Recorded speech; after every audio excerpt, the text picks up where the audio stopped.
Hello viewers, welcome back to my channel home to hotel recipes.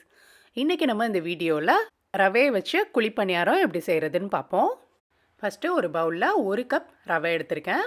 ரவை வறுத்த ரவை தான் யூஸ் பண்ணணும்னு இல்லை, வறுக்காத ரவையும் யூஸ் பண்ணிக்கலாம். அடுத்தது 1/4 கப் தயிர், 1/2 கப் தண்ணி. இப்போ இது எல்லாத்தையும் நல்லா மிக்ஸ் பண்ணிவிட்டு ஒரு 15 நிமிஷம் ஊற விட்டுருங்க. ஒரு கடாயை ஹீட் பண்ணிக்கோங்க. இதில் ஒரே ஒரு டேபிள் ஸ்பூன் சன்ஃப்ளவர் ஆயில் ஊற்றிட்டு இதில் 1/2 டீஸ்பூன் கடுகு, 1/4 டீஸ்பூன் பெருங்காயத்தூள்,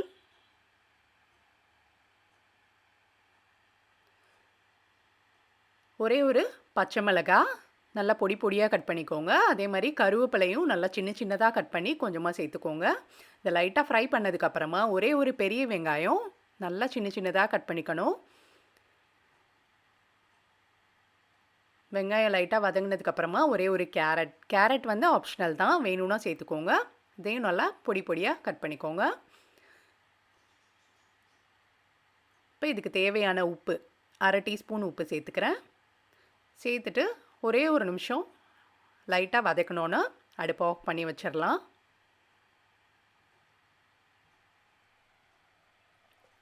இப்போ நம்ம 1/4 மணி நேரம் ஊற வச்சாச்சு. ரவை பார்த்திங்கன்னா நல்லா ஊறியிருக்கு, ரொம்ப திக்காக இருக்குது. அதனால் கொஞ்சமாக தண்ணி சேர்த்துக்குவோம். ஒரு 1/4 கப் தண்ணி சேர்த்துக்கிறேன்.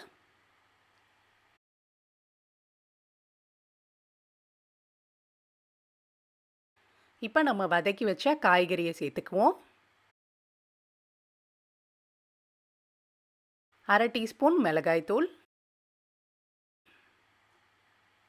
உப்பு ஒரு 3/4 டீஸ்பூன் சேர்த்துருக்கேன். இப்போ இது எல்லாத்தையும் நல்லா மிக்ஸ் பண்ணிக்கோங்க. மிக்ஸ் பண்ணிவிட்டு கடைசியாக பேக்கிங் சோடா 1/2 டீஸ்பூன் சேர்த்துக்குவோம். இப்போ பார்த்தீங்கன்னா மாவோட பதம் தோசை மாவு மாதிரி தண்ணியாக இருக்காது, இட்லி மாவு மாதிரி ரொம்ப திக்காகவும் இருக்கக்கூடாது, இது மாதிரி இருக்கணும். குழிப்பணியார பேனை ஹீட் பண்ணிவிட்டேன். அதில் எண்ணெய் ஊற்றிட்டு அப்போ பணியாரம் ஊற்றி எடுத்துடலாம். இந்த ரவை குழிப்பணியாரம் வேகிறதுக்கு கொஞ்சம் டைம் எடுக்குங்க, அதனால் கொஞ்சம் பொறுமையாக ஊற்றி எடுக்கணும். அடுப்பை மீடியம் ஒரு சிம்லேயே வச்சுட்டு பொறுமையாக வேக விட்டு எடுக்கணும். இப்போ ஒரு சைடு வெந்துருச்சு, திருப்பி போட்டுக்கிறேன்.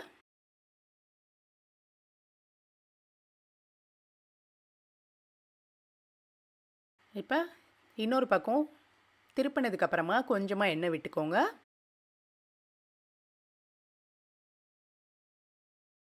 இப்போ இன்னொரு சைடும் வெந்துருச்சு,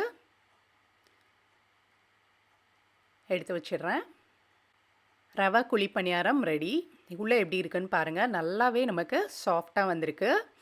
இதை நீங்கள் தேங்காய் சட்னி இல்லை மிளகாய் சட்னி தொட்டு சாப்பிட்லாம். இட்லி தோசை மாவு இல்லாத நேரத்தில் நீங்கள் ரவையை வச்சு உப்புமா செய்யாமல் இது மாதிரி வித்தியாசமாக செஞ்சு கொடுத்தீங்கன்னா நல்லா சாப்பிடுவாங்க பசங்கள்லாம். நீங்களும் இதே மாதிரி ட்ரை பண்ணி பார்த்துட்டு எப்படி இருந்ததுன்னு எனக்கு மறக்காமல் கமெண்ட் பண்ணுங்கள். இந்த வீடியோ உங்களுக்கு பிடிச்சிருந்தா லைக் பண்ணுங்கள், உங்கள் ஃப்ரெண்ட்ஸ் கூட ஷேர் பண்ணிவிட்டு ஹோம் டு ஹோட்டல் ரெசிபீஸை மறக்காமல் சப்ஸ்கிரைப் பண்ணிவிட்டு பெல் ஐக்கானை கிளிக் பண்ணிக்கோங்க. தேங்க்ஸ் ஃபார் வாட்சிங். பை.